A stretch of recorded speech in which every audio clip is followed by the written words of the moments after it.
ಸಿದ್ದು ನೇತೃತ್ವದಲ್ಲಿ ಕಾಂಗ್ರೆಸ್ ಶಾಸಕಾಂಗ ಸಭೆ. ಸರ್ಕಾರದ ವಿರುದ್ಧ ಅಸ್ತ್ರಗಳು ಸಿದ್ಧ.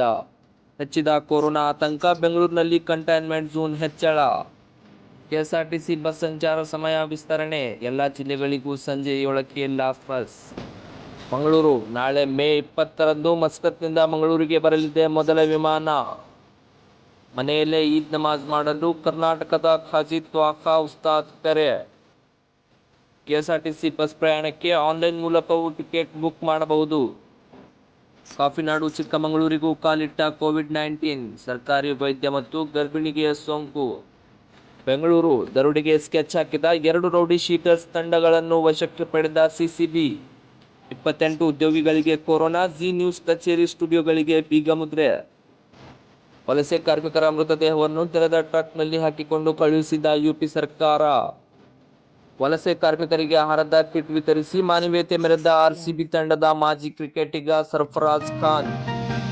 ನಿಶ್ಚಿತಾರ್ಥ ಕಾರ್ಯಕ್ರಮದಲ್ಲಿ ಪಾಲ್ಗೊಂಡಿದ್ದ 15 ಜನರಿಗೆ ಸೋಂಕು, 1 ಸಾವು. ಉತ್ತರ ಪ್ರದೇಶ. ಊಟ ನೀರು ಕೇಳಿದರೆ ಪೊಲೀಸರು ಲಾಠಿ ರುಚಿ ತೋರಿಸುತ್ತಾರೆ. ಕ್ವಾರಂಟೈನ್ ಕೇಂದ್ರದಿಂದ ತಪ್ಪಿಸಿಕೊಂಡ 42 ವಲಸೆ ಕಾರ್ಮಿಕರ ಅಳಲು ಆರೋಪ. ದಲಿತ ಯುವತಿಯರನ್ನು ಬಂಧನದಲ್ಲಿಟ್ಟು ದೇವಾಲಯದಲ್ಲಿ ನಿರಂತರ ಅತ್ಯಾಚಾರ. ಅರ್ಚಕರಿಬ್ಬರ ಬಂಧನ, ಹಲವರಿಗೆ ಮುಂದುವರಿದ ಶೋಧ.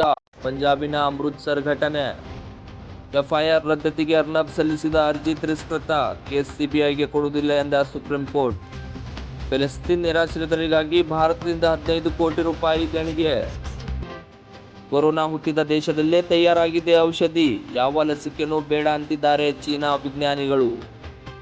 ಯುಎಇ ಕರೆನ್ಸಿಯನ್ನು ಅವಹೇಳಿಸಿ ಟಿಕ್ಟಾಕ್ ವಿಡಿಯೋ. ಭಾರತೀಯ ಯುವಕನ ಬಂಧನ. 1 ವಾರದಿಂದ ಕೊರೋನಾ ಪ್ರತಿರೋಧಕ ಮಲೇರಿಯಾ ಮದ್ದು ಬಳಸುತ್ತಿದ್ದೇನೆ. Donald Trump. ಮುಸ್ಲಿಮರ ಮೇಲೆ ಕೊರೋನಾ ಹೆಸರಲ್ಲಿ ಆಗುತ್ತಿರುವ ದೌರ್ಜನ್ಯಗಳು ನಿಜಕ್ಕೂ ಖೇದಕರ. ಅಮೆರಿಕನ್ ರಾಯಭಾರಿ.